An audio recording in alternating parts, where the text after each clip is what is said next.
Welcome back to another Money Moves, the show where Main Street meets market strategy with Mr. Breedwell. You were back. I was gone again. I'm sorry, but I'm just back. half a month. You just think you can, just leave your fellow listeners hanging like that? I'm sorry, y'all. I was in Mexico, I will admit, and then I did have a birthday, and I'm probably sure we could have had a great conversation that day, but it just happened to fall on a Tuesday this year. So sorry, y'all, but I'm back. You were probably 2 margs deep. I didn't have any margaritas, but I definitely had some wet woodies. Oh. I was at Garwood's. Shout out to anybody who knows what that is. If you know. Well, we are back. This week, we are tackling everything from Fed's inflation pause to Trump's tariff-fueled potential deficit war, record-breaking gap in housing inventory. We got an Iran and Israel ceasefire, or not. Oh, yeah. Or maybe yes. Maybe or not. I'm leaning towards yes. We're going to dive into all of it. So buckle up. Let's get into it. Why don't we dive in first and foremost with data that already came out. Last week, was it last week? CPI, or a week prior, CPI came in soft, just 0.1% month over month. Yep. Core CPI at 2.8%. I think that brings inflation to 2.4%, or that's the other number in my head is 2.7. So I apologize. I didn't check that before I started talking, but sub 3%, which is normal. And again, this is why for a lot of Americans it doesn't really make sense right now why interest rates are still high. Yeah, I mean, well, you got Trump continuing to, pound True Social and call out, what is he calling him? He's calling him knucklehead. He's basically going in on Powell nonstop and saying, hey, you're holding back the economy. We could be refinancing debt. We could be stimulating investment. And right now you're holding the economy back. And obviously they decided to pause rates in June. It's not looking likely in July. Powell said we're beginning to see some tariff effects. He didn't really quantify what that means. He did say that essentially that he thinks that those are going to lead to rise in inflation later in the year. Correct. He said, we expect more in coming months. As of right now, we still have 2 rate cuts priced into the market right now in 2025. Yeah.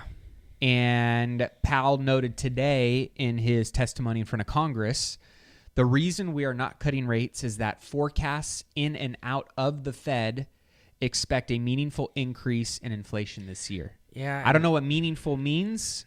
We've seen I think it was half of the Fed is somewhat we should cut, and half of the Fed is saying we're dissenting, we need to pause. We still believe there's inflation and tariff issues that we got to work through.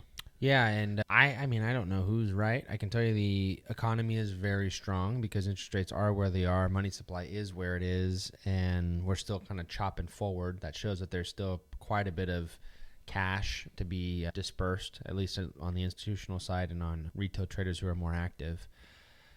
I'm leaning more now, and here we go. I was wrong again, and we said this last time, but I'm leaning more now that he probably should cut because although maybe the data isn't lining up, we have to remember that's lagging data. And I would remember that maybe he's as right as when they said inflation is transitory. Sure, you're right. So, just because he's had a track record of being correct in the past 18 months doesn't mean he's correct now. And if we're getting CPI numbers, which is I'm pretty sure what we're supposed to rely heavily on, and PPI numbers, and they're saying that inflation's down, why are we paying for money, or essentially why is lending still so dry? Why is the cost to lend money so high? And that's the interest rate environment we're in right now. I don't think we're going back. Well, I know we're not going back to zero. Of course not. I think people need to get out of their head where they're like, I'm going to go get a 3% loan on a house. Probably not going to happen. But a 4.5%, 5.5% loan, that's affordable. That's very affordable. Get you about 50% of the interest addition to your payment right now. People can make money on that. Does that make real estate less attractive? No. There's just going to be less people in it because you actually have to be good at it now. So it all works to me in the long term if we just cut interest rates and put a little bit more powder back into the side of the economy that relies heavily on lending, which is essentially our backbone, the real estate market. So I'm for cuts. I can see that we probably should have paused in June, but I definitely think in July we should cut. Now I'm starting to be like, I'm not saying that I'm on, hey, I feel so as fervently as Trump does. Mm-hmm. I don't. But at this point, I'm kind of like, okay, well, you're using all those metrics to tell us if CPI or PPI is high when it's telling us one thing or another, but it's telling us it's low. Mm-hmm. And everywhere else is telling us it's low, minus home insurance, which we can explain that with natural disasters in California, and auto insurance premiums, which we can see are going up. That's probably going to be taken care of naturally over time with the self-driving.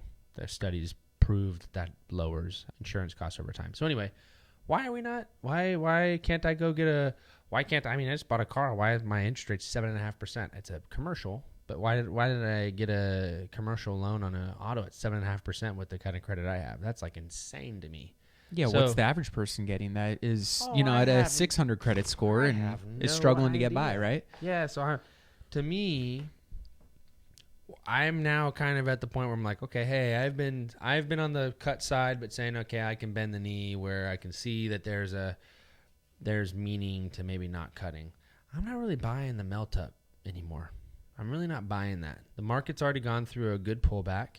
It repriced itself out in a healthy way. The recovery was fast, but not 2 weeks or 3 weeks. It took a month to recover that pullback, which is normal. And I don't see a lot of greed in the market. I mean, people are just buying. I mean, honest to God, right now, what's telling me that the market's fine is because B of A Securities, came out with a study this week or last week, and Fundstrat had posted it where it was showing that U.S. fund managers are like the most underweight U.S. equities, like by minus 30%. And they're overweight emerging market and developed economies. That's dumb. That's really stupid. Like, that's a terrible But that tells me right there's the opportunity. Probably U.S.-based equities for the second half of the year are going to be the place to be, because we just had almost a 4%, if not a 4% May. We had like a 3.5% June. When May and June are green months, if we go back, I think all the way to like 85, 86, almost every year where that happened, -1, we were up 12 months later significantly. Mm-hmm. So I'm not saying that the second time can't happen. It certainly could. Anything can happen in the market. There's a lot of moving pieces. But, man, I really don't see the bear case here, minus you're a bag holder. And, I've heard everybody, like, whenever there's volatility now, there's no such thing as moderate volatility. It's like, the whole market's got to fall off a cliff now because it's silly. It's all this stuff has already happened. I know a lot of people that are trading today weren't around for it. The news and the fact that data moves so fast now stokes emotions much quicker than it used to, and it is unlike anything we've seen in the past. Nothing. Which is why I think the whole it's going to take 3 years to cover from a pullback in the market. Not anymore. No, right. Hell no. It feels like the old market data metrics and analysis playbook is completely out the window compared with what. Not completely. I just think their old retail trader is out the window. The old retail traders were just like chickens. And what I mean by that, they were either herded to lay eggs or put in a pen to eventually be slaughtered. They're not chickens anymore. Wall Street, there's enough retail traders and there's enough cash on the retail side. They can squeeze out big hedge funds now. We've seen it with GameStop and AMC and all this other stuff. We've seen that happen. But at the same time, the appetite for risk is the highest I've ever seen it ever. I've never seen, let me give you some data. For people that are 40 years and younger, there's never been more people that have gambled on sports. Yeah. There's never been more people gambling with money, and in this case, typically it's crypto, but it all denounces into that.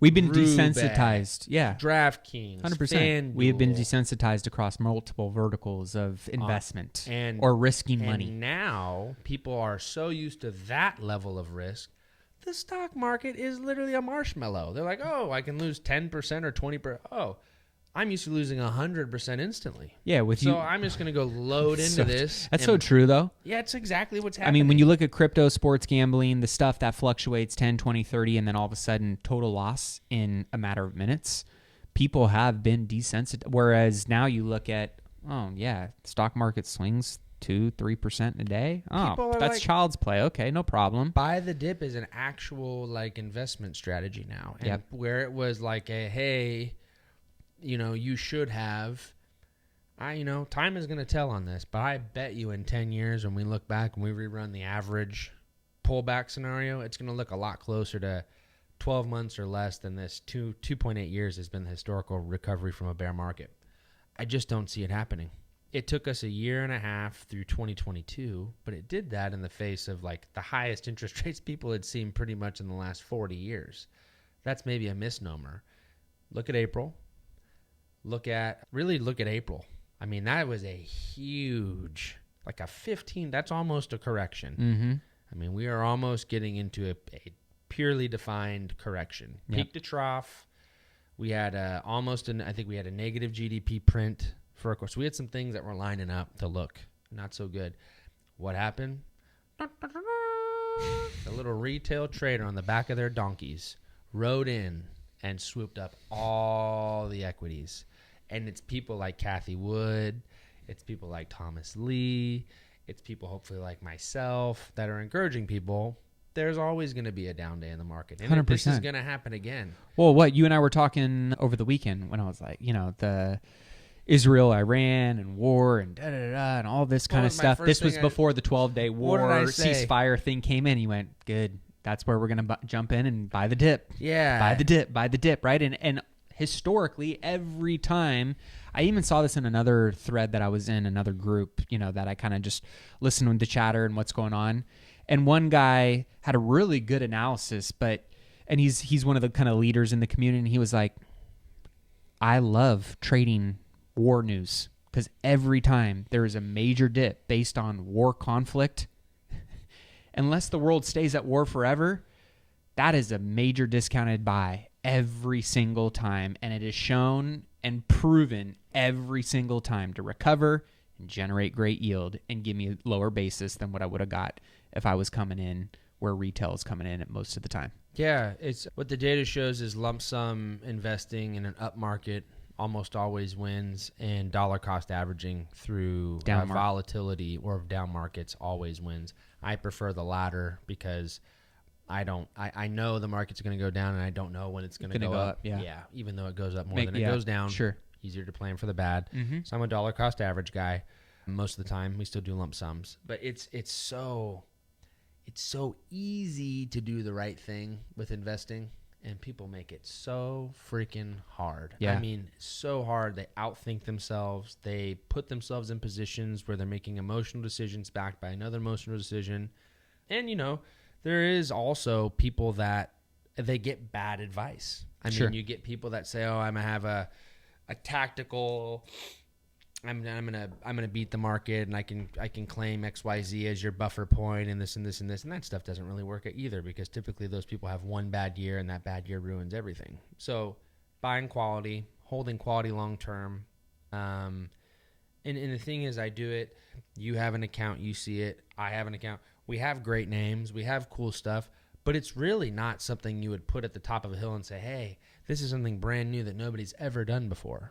Right. Maybe to the consistency level, right? And sticking to the plan. Maybe people haven't done that, but all we're doing is buying quality names. You look at your portfolio. I look at mine. I look at my clients. I do not have speculative positions. Mm-hmm. We just don't. We choose not to do that because it's just not the game we're in. Yep.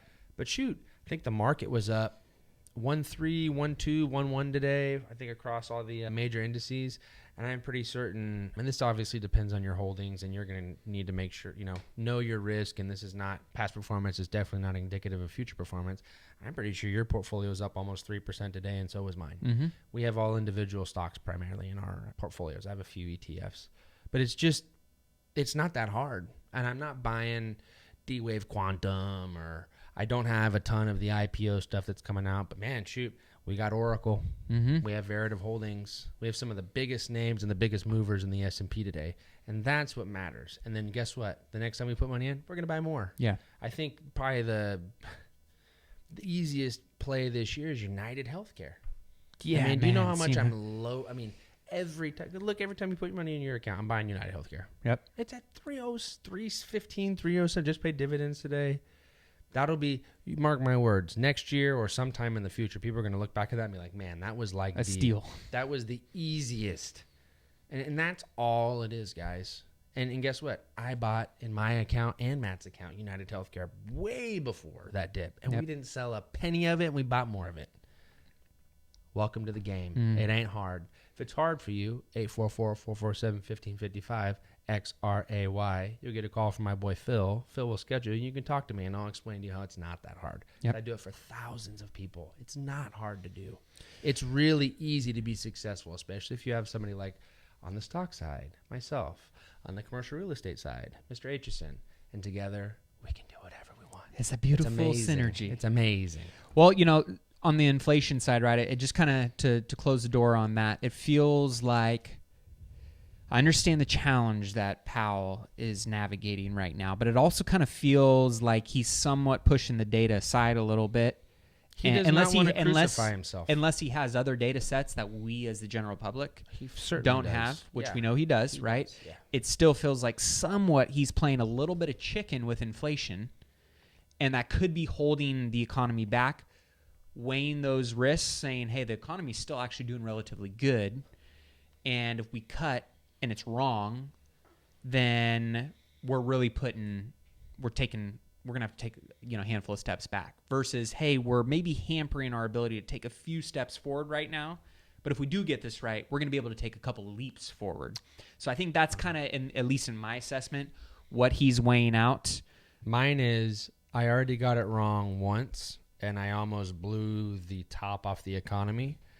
I cannot get it wrong again. He's a little trigger shy. And I'm out of here in like less than a year. And I think the economy can hold itself together, and I'll let somebody else make that decision. Yeah. And I'll always be the one that held the economy steady. He'll pass the multiple buck. Administrations. Yeah, I think you're right. And that's what I think. Well, and Trump's not doing himself any favors by continuing to just hound him publicly, right? No, I think same thing with Elon. When there's problems like this, they're typically, you know, I'm the first person to beef is handled well done, like no problem. But those are small issues. But issues like this that actually have a ripple effect and they affect things that you can't even quantify, probably doing that behind closed doors so you can take somebody's, you know, we don't like to, you don't want to get yelled at in public by your spouse, right? That makes you look, belittles you in front of others. That's almost that same idea with, you want to say we have a mutual respect for each other. And when the public is onlooking, that's all they see. Yeah. What we say when it's just you and I, that's another deal. Right. And we'll keep that between you and I. Yeah. But we're not going to do this publicly because it doesn't make us look good. That's a part of Trump that I've said multiple times. I don't agree with that. I don't think that's a good way to get things done. I sometimes get that chip in my shoulder and I have to like just let the air out. I had this conversation with another advisor that was trying to essentially take business from one of my other advisors in the Bay Area. I had to essentially call the guy and essentially tell him that wasn't going to happen. And was I saying things I was going to say prior to that I didn't say? Yes. Did I get them off my chest? Yes. But I handled that behind a closed door. Yeah, right. And then I kept it professional with the other because I wasn't going to show that person that because I think that's a sign of immaturity and weakness. Yeah. Yeah. Or it's a sign that you have like control issues. So all it does is it shows negatively.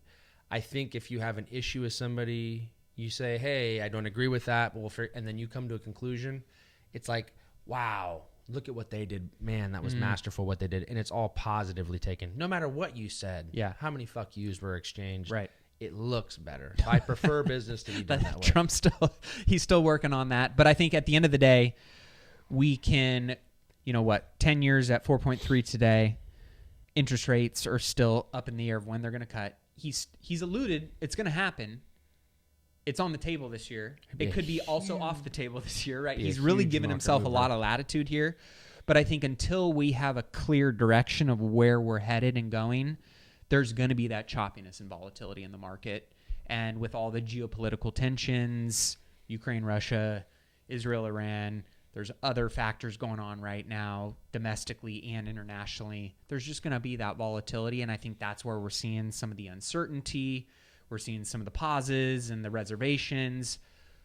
But I also see that being in these types of times, the best opportunities present themselves. And that's where you as an investor, based on your risk appetite, based on your investment strategy, based on your team, your game plan, your execution, this is where, when they say people make money in these times and generational wealth is made, these are the types of little tiny windows that when that fear is rampant in the market, you can really find opportunities to arbitrage and capitalize on. So we will see. Speaking of that turbulence, what is happening on Capitol Hill? Well, we've got tariffs, we've got bombs, we've got border battles. Big news over the last 24, 48 hours. Supreme Court backed Trump's fast-track deportation order. 1 million illegals have self-deported this year since he took office. We basically saw the Supreme Court give power back to proceed forward with mass deportations. Meanwhile, the U.S. allegedly flattened Iranian nuke sites with Operation Midnight Hammer is what they were calling it. You know, here's the thing, whether you agree with it or you don't agree with it, seeing the breakdown of how they executed and did what they did is unbelievable to see the modern warfare and technology that we have and to do it in real time and see it and experience it in real time. Now, a lot of, there's some discrepancy of reports of they gave them a heads up, they removed their stuff, or they knew it was coming, so they removed some of the uranium and some of the, nuclear technology and resources. Some are saying they're completely demolished. I don't know. I'm going to, not make assumptions, but Operation Midnight Hammer, 14 GBU 57 bunker-busting bombs were used.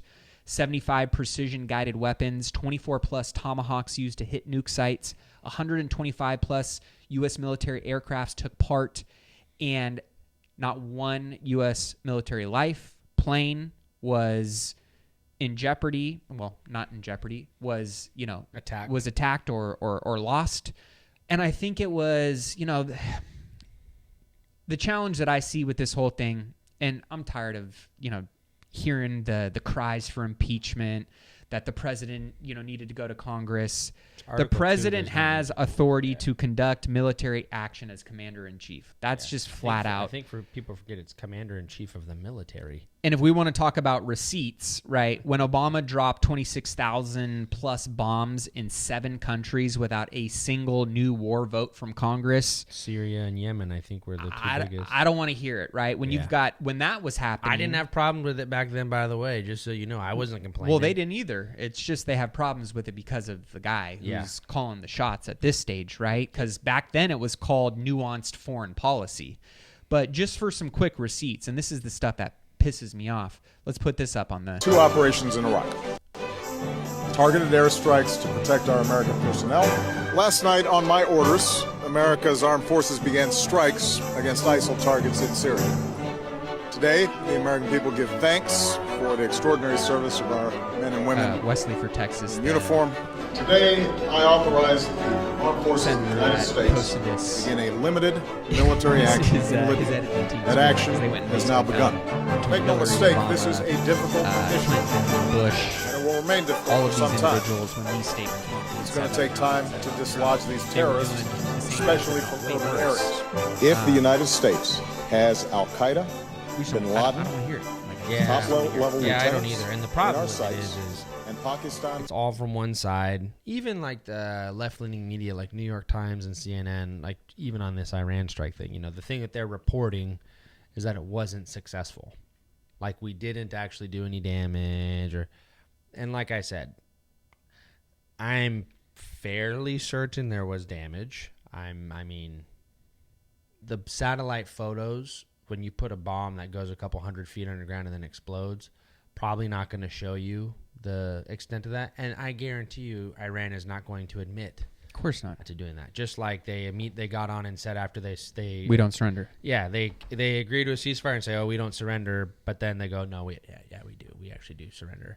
So you got to be very careful of who's and then say like, wow, instead of saying that the mission was successful where we got our military personnel in and out and no one was harmed and there was no mass casualties on the Iranian side as well, that's a successful mission. The point was made, damage to infrastructure was done, and everybody got home safe, but they would choose to regurgitate the mouthpiece of the Iranian regime, which is really, I mean, not a highlight on the world stage. I have no problem with anybody who's Iranian and is a immigrant or anything like that, but to say that the people there or that government, you know, speaks or looks highly upon an American citizen, they don't. They consistently burn our flag in their parliament. They chant death to America. And I know that's things that the media has regurgitated and stuff. And I'm not saying that, again, people that come to America from Iran have those feelings.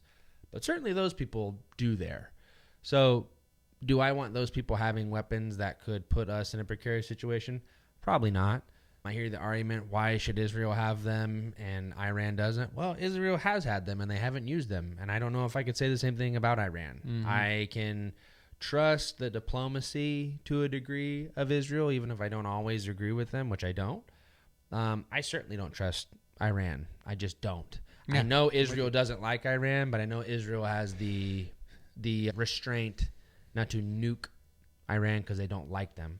I don't think that Iran can do that because the religion of the country that they practice, they have a very extreme view of that, which I don't think a lot of people have worldwide, and it's that they really do have to get rid of the Zionists. And I think that because I live in America, I would fall under that umbrella, and anybody who lives in Israel would. So do I agree with that? No.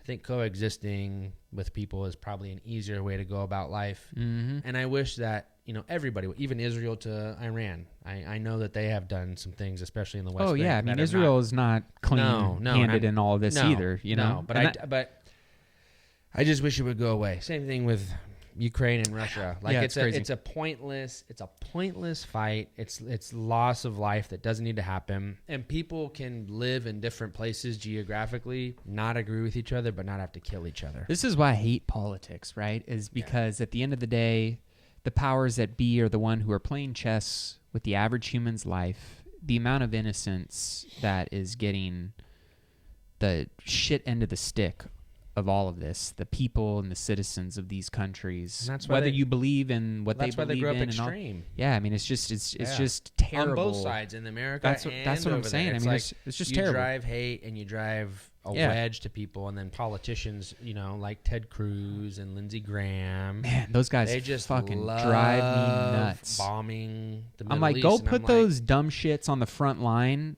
and like Lindsey Graham, Ted Cruz is another one, like you said. I mean, these warmongers and the hard-ons that they get for bombing people, and just it blows my mind. But that being said, digress. Ceasefire or not, it seems like there was this 12-day war is what Trump's calling it. He negotiated for peace. If that actually ends up being the case, historical. I mean, it really is a big deal. You cannot underplay that.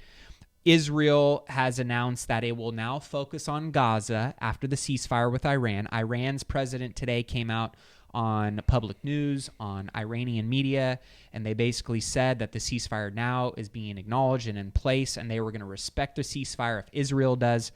We've seen and heard this before. Ukraine and Russia have had how many ceasefires, and they get tired of fighting, and then, okay, ceasefire, and then somebody does some bullshit, and then it starts a little scuffle again, and then, you know, a couple weeks later, a ceasefire. So I'm not banking on the fact that this is the end of it, but, you know, the fact that we're hopefully moving to a place where it's somewhat being de-escalated, we can get back to a place of diplomacy, hopefully bring people back to the table. I don't know.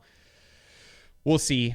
Overall, that's something that needs to be taken into account from an investment and a market's perspective, right? Because it is trickling into the market. Yep. I think at this point it's actually worked itself all the way back out, and numbers-wise it has. So I think the market has said that that's no longer a risk. I think Russia, rate cuts, and I really think those two things are the Russia-Ukraine and rate cuts are the two big things that are going to be the catalyst for the rest of the year. So we will, you know, kind of keep a track on that. What was interesting was yesterday when The Iranian retaliation was basically their parliament approving closing of the Strait of Hormuz for the first time since 1972, which is a big vein of where petroleum gets passed through. Yep.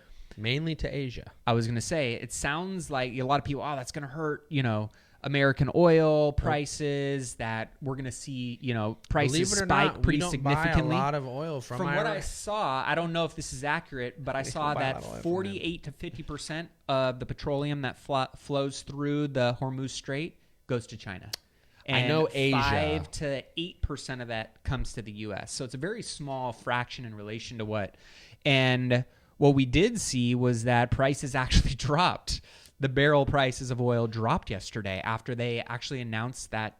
Is that correct? Yeah, and that's the market calling a BS on that, how important that geopolitical risk was. I even thought it was more important than that. I expected oil to spike. I told you I was expecting more of a pullback than we ended up seeing. So I was even fooled a bit. But at the same time, you have to remember, this has been two countries that have been conflicting for a long time, and Iran is notorious for not really ever doing anything. They talk a really big game. They normally don't do anything. They're not a super prosperous country. They don't have a ton of money. They don't have a very big economy. They've been sanctioned to pretty much nothing. So it's not a shocker. Yeah. But I'm glad that it went that way. I'm glad that nothing did happen. And I'm glad that everybody agreed to a ceasefire, because it's ultimately better for everybody that way. Yeah, agreed.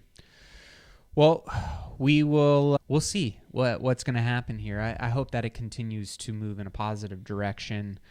Conflict with Iran could lead to oil risk. It could lead to many other, risks that tie into our economy, our market.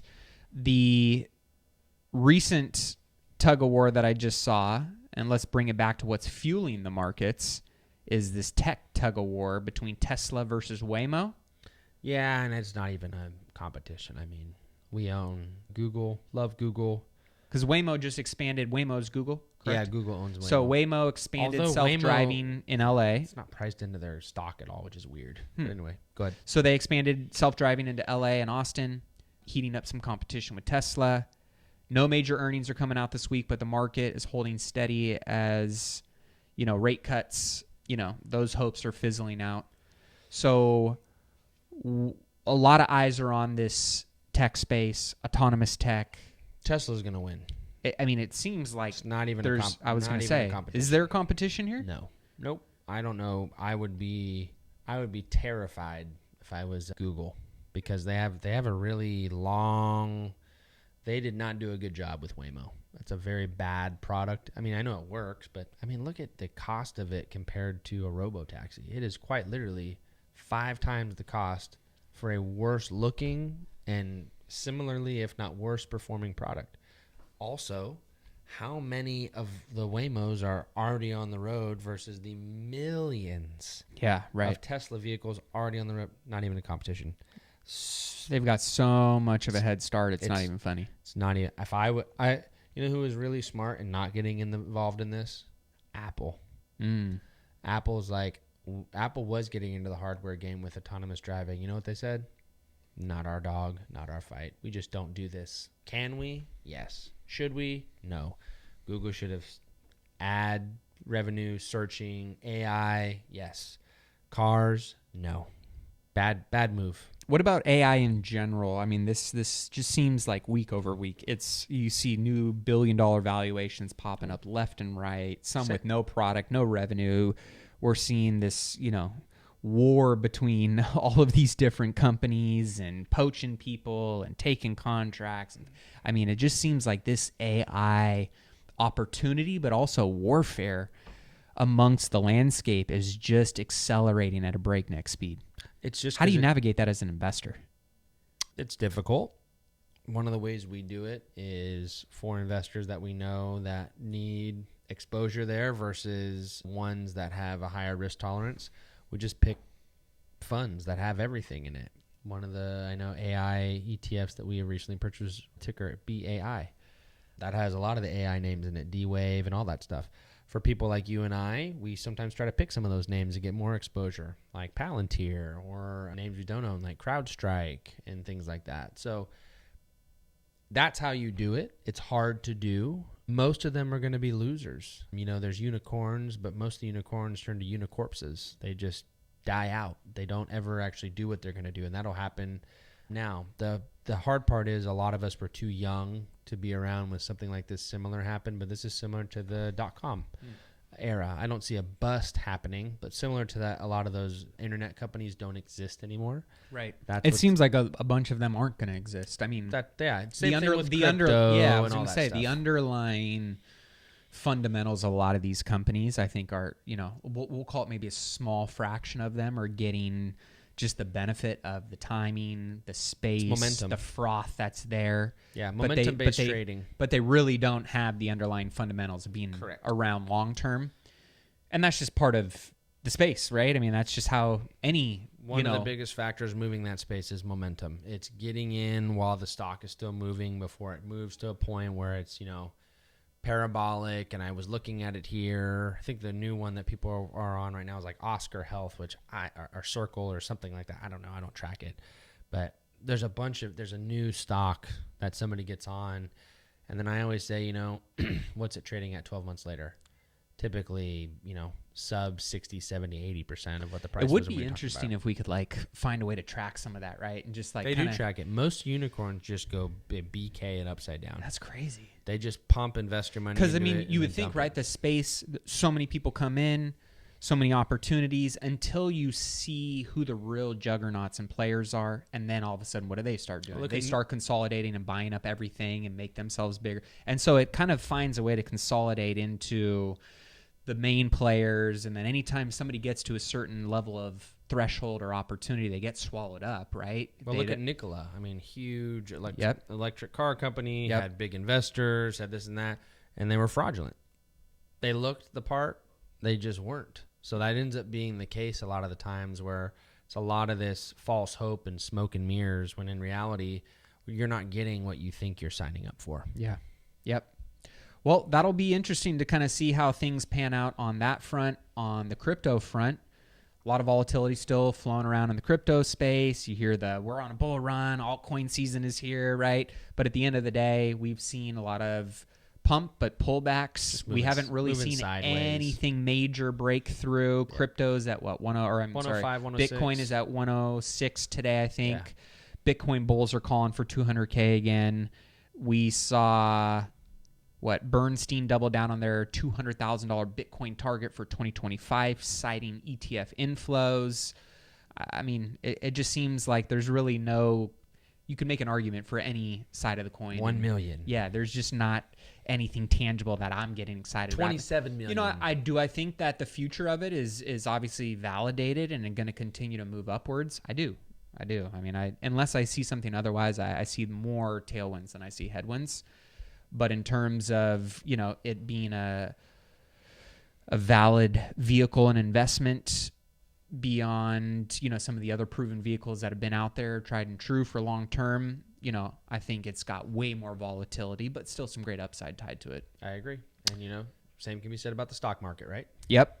Well, we got buyers on pause and sellers on the pile. Redfin says there were nearly 500,000 more home listings than buyers in April, which is the biggest gap since 2013. Median home prices hit $396,000, but most homes sold $26,000 below asking. 75% of buyers waiting for rate cuts and price drops was a recent poll that just came out, which is one of the the highest polls of individuals waiting, timing the market. Naughty. It kind of feels like a middle school dance where everybody's just kind of standing on the edge waiting for somebody to move, right? I don't know, what we're going to see here break out at the end of the year, but I do know that with inventory levels, let me see where we're at with inventory right now. We saw inventory 500,000 more sellers than buyers in April, the biggest gap on record in seasonally adjusted data going back to 2013. New listings haven't been enough to jolt the housing market out of its slumber. Existing home sales in April fell for the second consecutive month, notching the slowest sales pace for any April since 2009. As we know, affordability is still a major issue. Buyers are still priced out. I think we have the lowest all-time new home buyer data, and home prices are up more than 50% in the last 5 years, and mortgage rates are holding around 6.5% right now. So I think the second half is going to be very telling. I think a lot of people are just really waiting to see what. I said second half of the year is what I was looking forward to. Which we've been talking about that since are. late last year, right? Of like, we think second half of the year is going to have a much clearer picture. Policy takes time. New administration change, policy gets baked in, rolled out, people start making moves. Still some uncertainty around some of those things. So I think, some of that stuff does need to get nailed down before we really see some real. There'll always be the early, front movers and shakers, right?